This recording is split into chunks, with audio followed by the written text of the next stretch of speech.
আপনার ফোনের হটস্পট আপনি শেয়ার করেছেন এবং কিন্তু আপনার অনেকই ফ্রেন্ড হয়তো আপনার হটস্পট কানেক্ট করে চালিয়েছে এবং সেখানে আপনি অনেককেই ব্লক করে ফেলেছেন। তো এখন আপনি তাকে আবারও কীভাবে আনব্লক করবেন সেটা আজকে আমি আপনাদেরকে দেখাবো।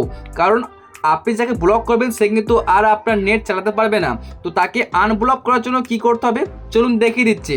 তো প্রথমে আপনাদের যেতে হবে আপনাদের হটস্পট সেটিংসের মধ্যে।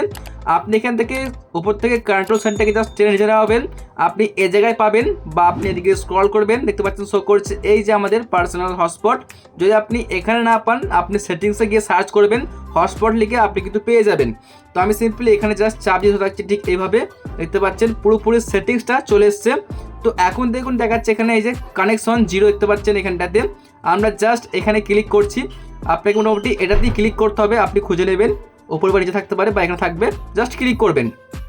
ক্লিক করার পর দেখতে পাচ্ছেন ওপরে শো করছে ব্লক লিস্ট, দেখুন এখানে আপনাকে এই ব্লক লিস্টে ক্লিক করতে হবে। এরপরে আপনি এখানে যাকে যাকে ব্লক করেছে সবাইকে কিন্তু শো করবে। আপনি সিম্পলি থ্রি ডটে ক্লিক করবেন, দেখতে পাচ্ছেন থ্রি ডট, এখানে ক্লিক করে এডিটে ক্লিক করবেন। তারপরে আপনি টিক করবেন, নিচে দিকে শো করছে ডিলিট, আপনাকে জাস্ট এখান থেকে ডিলিটে ক্লিক করতে হবে। এখন কিন্তু ডিলিটে ক্লিক করে দেওয়ার পরে এটা কিন্তু আনব্লক হয়ে গেছে। এখন সেই ফ্রেন্ড কিন্তু আবারও চাইলে আপনার ইন্টারনেট চালাতে পারবে, মানে যখনই আপনি হটস্পটটা অন করে দেবেন সে কিন্তু আপনার ওয়াইফাই আবারও কানেক্ট করে চালাতে পারবেন। তো আশা করছি আপনারা বুঝতে পেরেছেন যে কীভাবে আপনি হটস্পট থেকে ব্লক করলে কীভাবে আনব্লক করবেন। বন্ধুরা এই ছিল আজকের একটা ভিডিও।